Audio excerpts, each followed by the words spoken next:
எனக்கு என்ட்ரன்ஸ் எங்கே சார் வைக்கிறது?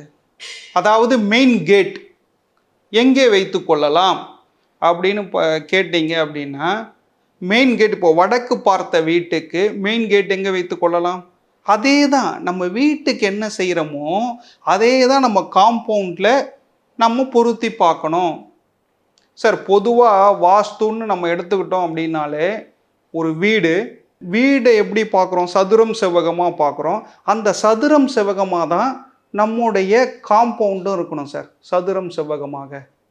இப்போ வடக்கு பார்த்த வீட்டுக்கு கிழக்க ஒட்டி மெயின் கேட்டு வைத்து கொள்வது சால சிறந்தது. சார் அந்த கேட்டு வந்து இரும்பில் வைக்கலாமா? வச்சுக்கலாம். அந்த கேட்டு வந்து எஸ்எஸ்ல வைத்து கொள்ளலாமா? தாராளமாக வைத்து கொள்ளலாம். என்னால் வந்து காம்பவுண்டு போட முடியல சார். கிராமப்புறங்களில் சின்ன சின்னதாக மரத்தோடைய கிளையை வெட்டி வெட்டி நட்டு வச்சுருப்பாங்க சார். அது மாதிரி வைத்து கொள்ளலாமா? வச்சுக்குங்க.